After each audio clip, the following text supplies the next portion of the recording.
అయినా పర్వాలేదు, మీ అందరు గవర్నర్లను కోరుకుంటూ ఇలాంటి కార్యక్రమాలు చేస్తే ముందుకు సాగిపోతా ఉన్న ప్రతి క్షణం మీకు అందుబాటులో ఉంది పోలీసు వ్యవస్థ అని చెప్పడం నిదర్శనంగానే మా నిజామాబాద్ కమిషనర్ గారి ఆదేశాల మేరకు ఈ పోలీస్ కళా బృందాన్ని ఎన్నో గ్రామాలు, స్కూళ్లు, కాలేజీలు, బస్సాలు, రైల్వే స్టేషన్లు విలేదాన్ని తిరుక్కుంటూ మళ్ళొకసారి ఎగ్జిబిషన్ లో ఇలాంటి కార్యక్రమాలు ఏర్పాటు చేయడం జరిగింది. కాబట్టి మళ్ళొకసారి ఇక్కడ యువతను చెప్తా ఉన్నాం, మీ అందరి మధ్యలో పోలీసులు మట్టిలో తిరుగుతా ఉన్నారు, మీ అందరూ చాలా జాగ్రత్తగా ఉండాలి, అప్రమత్తంగా ఉండాలి. కాబట్టి మేము ఎలాగైతే ఇక్కడ మట్టిలో ఉన్నాము అలాగే మీ అందరి మధ్యలో ఆడ మగాని తేడా లేకోకుండా మా వాళ్ళు తిరుగుతూనే ఉన్నారు. కాబట్టి మీరు వచ్చినటువంటి పనిని సవ్యంగా నిర్వర్తించుకొని మీరు వెళ్ళిపోవాలని కోరుకుంటూ ప్రతి ఒక్క ఆడబిడ్డకి మీరే అండగా ఉండాలి, భరోసా ఇవ్వాలని కోరుకుంటూ అలాగే మళ్ళీ ఇళ్లకు క్షేమంగా వెళ్ళేటప్పుడు ఖచ్చితంగా హెల్మెట్ ధరించి అలాగే ఫోర్ వీలర్ నుంచి ఖచ్చితంగా సీట్బెల్ట్ ధరించి ప్రశాంతమైన ప్రయాణాన్ని కొనసాగించాల్సిందిగా మీకోసం మీ కుటుంబం ఎదురుచూస్తూ ఉంది, మీ తల్లి ఎదురుచూస్తా ఉంది, మీ తల్లి ఎదురుచూస్తా ఉన్నాడు. బంగారు భవిష్యత్తు ముందుంది కాబట్టి ఎలాంటి కష్టాలకి అలవాటు పడకుండా క్షేమంగా మీరందరూ చేరుకోవాలని కోరుకుంటూ మీ అందరికీ విన్నవించుకుంటున్నాం. నిజామాబాద్ కమిషనర్ గారి ఆదేశాల మేరకు పీఠం పోలీస్ స్టేషన్ లోని మన పీఠం ఎస్ఐ గారికి అలాగే ఏసీ గారికి ఇక్కడ ఎగ్జిబిషన్ యాజమాన్యానికి మరొకసారి మా పోలీస్ కళాబృందం తరఫున మా సిపి గారి తరఫున ప్రత్యేకంగా మీ పెద్దలకు ధన్యవాదాలు తెలియజేసుకుంటూ ఇచ్చేసినటువంటి మహిళలకి మా మాటను మన్నించి ఆశీర్వాదాలు మీ అందరికీ మా పోలీస్ శాఖ తరఫున ప్రత్యేకంగా ధన్యవాదాలు తెలియజేస్తా ఉన్నాం. ఎప్పుడు కూడా మీరందరూ సంతోషంగా ఉండాలని, మీ అందరూ బాగు కోసమే మేము పనిచేస్తున్నామని మీ అందరికీ మరొకసారి నిరూపిస్తున్నాం. ఇక్కడ ఉన్న నాతో పాటు నర్సీలను మేమందరం కూడా ముందుగానే ఒక ఆట ద్వారా, ఒక పాట ద్వారా, ఒక మాట ద్వారా జనాల మధ్యలోకి వెళ్ళి జనాలకి గుర్తుండిపోయే విధంగా మన తెలంగాణలో గొప్ప కల్చర్ ఒక పాటకి, మాటకి, ఆటకి ఎంత ప్రాధాన్యత ఉంది. కాబట్టి అదే దిశగానే పోలీస్ శాఖ అడుగులు ముందుకు వస్తా ఉంది. ఒక పాట పడే జనాలు ఇంట్రెస్ట్ గా వింటారు, ఒక ఆట ఆడితే జనాలు ఇంట్రెస్ట్ గా చూస్తారు. కాబట్టి మనం చెప్పాలనుకున్న విషయాన్ని మనం క్లుప్తంగా తల్లిదండ్రులని చాలా మంది రోడ్ల మీద వదిలేస్తా ఉంటారు. వయసు అయిపోయిన తర్వాత వాళ్ళతో మనకేం పనిలేదని చెప్పేసి కూరలో కరివేపాకులను తీసి పడేస్తా ఉంటారు. దయచేసి తల్లిదండ్రులు చేర్చుకోవాలి, మీరు హక్కులో చేర్చుకోవాలి.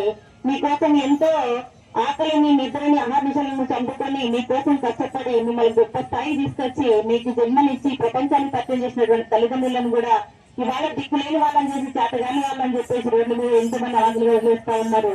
రూపాయి ఫోన్ చేసి మీ మంచి కోసమని ఆరాటపడి మీకోసం రెక్కలు ముక్కలు చేసుకున్నటువంటి తల్లిదండ్రుల్ని అర్ధాంతరంగా చివరి దశలో వదిలేకోకుండా ఎప్పుడైతే నీ కడుపును పెట్టుకొని హక్కును తెచ్చుకొని కారణమైన సరే కలిసి ఉందామన్న ఉద్దేశంతో ఉంటావో అప్పుడే నువ్వు, నీ కుటుంబం, నీ పిల్లలు సంతోషంగా ఉంటారు. కాబట్టి తల్లిదండ్రుల పట్ల కూడా ఎవరు నిర్లక్ష్యంగా ఉండకండి, జీవితం పట్ల కూడా ఎవరు నిర్లక్ష్యంగా ఉండకండి.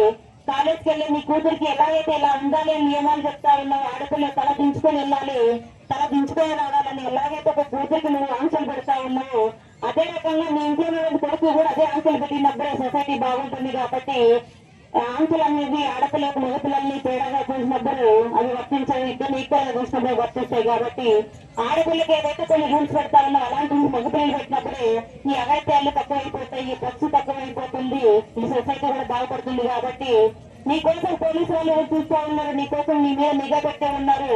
అరే కొడుకు కాలేజ్కి వెళ్తున్నా కరెక్ట్ గా వెళ్ళి కరెక్ట్ గా ఏ అమ్మాయితోటి బాధపడకు, ఇబ్బంది పడకు, క్షేమంగా వెళ్ళి మీకోసం మేము ఎదురు చూస్తూ ఉంటాం బిడ్డ అని చెప్పేసి ఏదో తల్లిదండ్రులు బుద్ధిగా ప్రేమగా భయభ్రాంతులకు గురి చేస్తూ పిల్లలు ముందుకు పంపిస్తారు. ఆ రోజే పిల్లల కోసం, మీ బిడ్డల కోసం, మీ భర్తల కోసం, మీ భార్యల కోసం షీటీమ్స్ అని, ట్రాఫిక్ పోలీస్ అని చెప్పి పోలీస్ 5,000 మంది వరకు ఉండొచ్చు. అయినా మన ప్రోగ్రామ్ కు ఒక 20 మంది 30 మంది రావడం అది ఆల్రెడీ సహజమే. ఎందుకంటే మనం నిజం ఎవరు ఒప్పుకోరు. అయినా కానీ మీ యొక్క అలా యొక్క బిజీని మనం షెడ్యూల్ చెప్పలేము, మనదే మాట వినాలని ఏం కాదు. మేము ఎందుకు వచ్చినామంటే ఈ యొక్క మా యొక్క నిజామాబాద్ పోలీస్ కమిషనర్ గారు గౌరవనీయుటువంటి శ్రీ సాయి చైతన్య ఐపీఎస్ గారి యొక్క ఆధ్వర్యంలో ఈ రోజు ఇక్కడ ప్రోగ్రామ్ ఎందుకు పెట్టినామంటే అందరూ ఎక్కడెక్కడో నిజామాబాద్ జిల్లాలో ఉన్న ప్రజలందరూ ఇక్కడికి ఏదో ఒక సందర్భంలో వస్తారు. కాబట్టి సమాజంలో ఎట్లాంటి నేరాలు జరుగుతున్నాయి, మోసాలు జరుగుతున్నాయో వాటికి ఒక చక్కటి మీ అందరికి ఒక పాట రూపంలో కానీ మాట రూపంలో కానీ తెలియజేయడానికి వచ్చినాం. అయినా కానీ ఎప్పుడు ఇది మాకు ఎప్పుడు ఉంటుంది సౌండ్ కానీ లేకుంటే క్రౌడ్ కానీ, అయినా కానీ ఒక 2 విషయాలు చెప్పేసి మన పెద్దలు మాట్లాడి కార్యక్రమాన్ని ముగించేస్తాం. ఎందుకంటే ఎక్కువ మట్టు కూడా మేము ఏం చెప్పాం. ప్రతి ఒక్కరు కూడా మనము రోడ్డు భద్రత నియమాలు పాటించాలా. ఈ సౌండ్ పెరిగిపోతున్నాయి. ఈ సంవత్సరం మన నిజామాబాద్ జిల్లాలో ఈ సంవత్సరం మనం చనిపోయారు ఇప్పటి వరకు 136 బాధ్యత మీకు లేనప్పుడు ఖచ్చితంగా పోలీసు వ్యవస్థ చేతిలో తీసుకుంటుంది. కాబట్టి మీ పిల్లలు కాపాడుకునే బాధ్యత మీదే. మీకు కాని పక్షంలోనే పోలీసు వాళ్ళు ఒకరు ముందుకు వేస్తారు. కాబట్టి యువత దేశానికి ఎల్లుండి లాంటి వాళ్ళు. కాబట్టి వాళ్ళందరినీ మనం కాపాడుకోవాలి. అది ఎవరైనా మన ఇంట్లో తినట్టు అరే లైన్ లో పోవచ్చు, అర్ధ గంట లేట్ తింటే ఏమైందంటే ఓళ్ళు ఎన్నెన్నారు ఓపిక. మొన్నకి నవిపేట కాడ కాదు నందిపేట కాడ పూల బొక్క కోసము పెళ్లి పిల్లగాడోళ్ళు పెళ్లి పిల్లక్కడోళ్ళు లొల్లి పెట్టుకుంటే పూల బొక్కనే మిగిలింది. ఓడు మొత్తం వచ్చినట్టు మొత్తం ఇక కూరనే పూసుకున్నారు ఇక మొక్కలకంతా. అట్లాంటి సమాజం తయారైంది. ఇక రోజు దావతులు అవుతున్నాయి.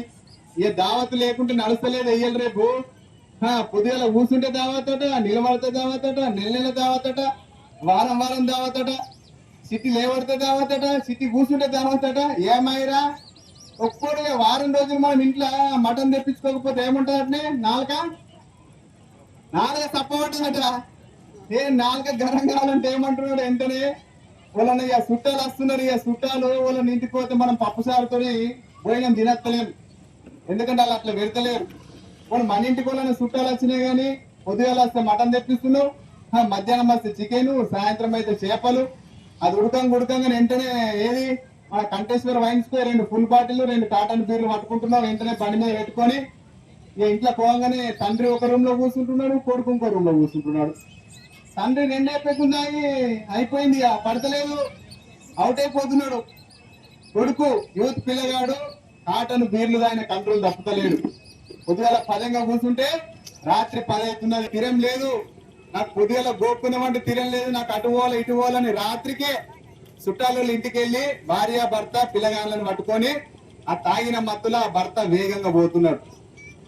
పోగానే వేరే వెహికల్ కో లేకుంటే కరెంటు పోల్కో ఎలక్ట్రిక్ పోల్కో లేకుంటే బొందల వాడి ఈడి చచ్చిపోయింది కాకుండా భార్య పిల్లలు చంపేస్తున్నాడు.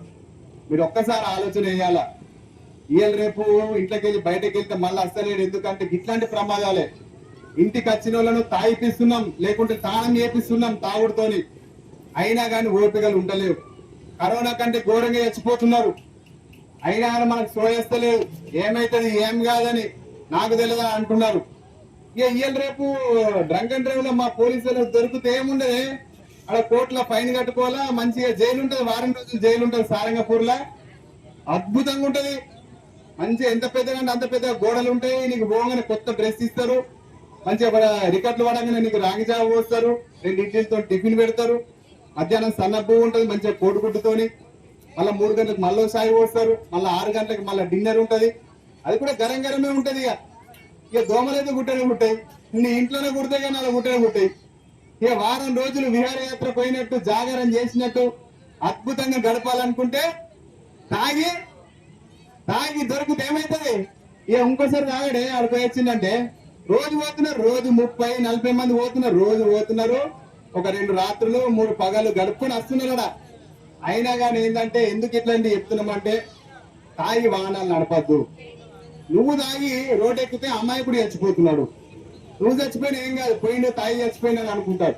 కానీ ఇట్లాంటి ప్రమాదాలు జరుగుతున్నాయి. కాబట్టి అందరు రోడ్డు భద్రత మనం పాటించాలా, ఒక్కసారి ఆలోచన చేసుకోవాలా. ఇవాళ రేపు మీరు పొద్దుగల లేచి ఎట్లయితే పనులు ఈ ఏడాది అంతా కలిపితే ఇంకా ఘోరమైన యాజ్యం జరుగుతాయి. పోయిన ఏడాది అయితే పోయిన సంవత్సరం 835 యాజ్యం జరిగితే అలా 335 మంది చనిపోయారు. 335 మంది అంటే మన నిజామాబాద్ జిల్లాలో మనం ఏం చేసుకోవాలని ఒక్కసారి మీరు ఆలోచన చేయాలా. అయినా గాని చాలా మంది కూడా ఎక్కువ మట్టు కూడా వాహనాన్ని బండి తీసిరంటే ఊళ్ళు కూడా మెల్లగా పోతలేరు. ఇంట్లోకి వెళ్ళి రేపు ఏమైందంటే ఇంట్లోకి వెళ్ళి బయటకు వెళ్ళినాడు మళ్ళీ ఇంటి దాకా వస్తలేడు, గ్యారంటీ లేదు. ఆడు బయటకు పోయిందంటే ఆడు ఏ వార్తినా ఇన్వాల్స్ వస్తుందో అని భయం పడుతున్నాం. ఎందుకంటే రోడ్డు ప్రమాదాలు అంత ఘోరంగా జరుగుతున్నాయి. మన నిజామాబాద్ జిల్లాలో దాదాపు 5,75,000 వెహికల్ ఉన్నాయి. 5,75,000 వెహికల్ ఉన్నాయి. ఇంకా రోజు రిజిస్ట్రేషన్ నడుస్తూనే ఉన్నాయి. అలా పోలీస్ డిపార్ట్మెంట్ తరఫున అయినా కానీ ఇంకా జనాలలో కూడా మార్పు రావాలా. అందరు కూడా తనవంతుగా బాధ్యత తీసుకొని రోడ్డు భద్రత అయితేంది, సైబర్ క్రైమ్ అయితేంది, ప్రతి ఒక్క విషయాల్లో కూడా జాగ్రత్తగా ఉండాలని కోరుకుంటూ కార్యక్రమాన్ని మేము చెప్పాలని ఏర్పాటు చేసినాం. ఎగ్జిబిషన్ అధికారులందరికీ, ఇక్కడ ప్రెసిడెంట్ గారికి ప్రత్యేక కృతజ్ఞతలు. మరియు చక్కటి కళాబృందం ప్రదర్శన నిర్వహించిన అందరికీ ప్రత్యేక కృతజ్ఞతలు. ఈ కార్యక్రమానికి విచ్చేసి మధ్య జాగ్రత్తగా విని ఈ పద్ధతులు పాటిస్తారని, మీ నిర్ణయాన్ని పాటిస్తారని, రోడ్డు యాక్సిడెంట్ విషయంలో అన్ని జాగ్రత్తలు పాటించి క్షేమంగా ఉంటారని ఈ కార్యక్రమం విజయవంతం చేసిన ప్రతి ఒక్కరికి ధన్యవాదాలు. మీరు ఎంతో శ్రమ రాత్రి మొదలు కాకుండా మా ప్రజల గురించి మీరు ఎంతో సేవ చేస్తున్నారు. ప్రజలు కూడా వాళ్ళు అన్ని ఆలోచించి వాళ్ళ పిల్లల భవిష్యత్తు గురించి చిన్న చిన్న పిల్లలకు బంధించుడు, కార్లించుడు ఈ రకంగా రోడ్డు మీద పోతుంటే ఎన్నో యాక్సిడెంట్స్ జరుగుతున్నాయి. దారి గుర్తుకొని, కారు గుర్తుకొని, కంబ గుర్తుకొని తాగి తర్వాత ఎమా స్పీడ్ పోయి నువ్వు మంచిగా పోయినా కానీ ఎదుటి వ్యక్తికి నష్టం కలుగుతుంది. కాబట్టి మనందరం కూడా పెద్దలు పోలీసు మన సోదరులు చెప్పినట్టుగా అందరం హెల్మెట్ కంపల్సరీ పెట్టుకుంటే ఏమైందంటే మనకు చాలా సేఫ్టీ, 99% సేఫ్టీ ఉంటుంది. కాబట్టి ప్రతి ఒక్కరు కూడా వాళ్ళు ఎంతో ప్రతి రోడ్డు మీద ఉంటే వాళ్ళకి ఎంతో అవగాహన కల్పించినా కానీ మనోళ్ళు పట్టించుకోవట్లేదు. గవర్నమెంట్ చెప్పింది మీరు హెల్మెట్ పట్టుకుంటే మీకు సేఫ్టీ చెప్పినా కానీ మనోళ్ళు పట్టించుకుంటారు. కాబట్టి చాలా మంది ఎంతో మంది తల్లిదండ్రులు పిల్లలు కొనుక్కొని తర్వాత బాధపడతారు. కానీ వాళ్ళకు తల్లిదండ్రులు కూడా ఏం చేయాలంటే బిడ్డను పోతున్నావు నువ్వు ఇది హెల్మెట్ ధరించుకొని చెప్పి అలా చెప్పాలని చెప్పి నేను కోరుకుంటూ మీ కళా బృందానికి నేను చాలా అభినందనలు తెలుపుతున్నాను. పోలీసు వాళ్ళకు సిపి గారికి కూడా నేను నా యొక్క కృతజ్ఞతలు నిజామాబాద్ ఎగ్జిబిషన్లో పోలీసు కళా బృందము వచ్చి ప్రజలకు అవగాహన కలిగించడానికి వచ్చారు. వారు చెప్పే మంచి మాటలు మనము విని పాటించాలని నేను సొసైటీ తరఫున కోరుతున్నాను. వచ్చిన పోలీసు బృందానికి కూడా కృతజ్ఞత తెలియజేస్తున్నాము.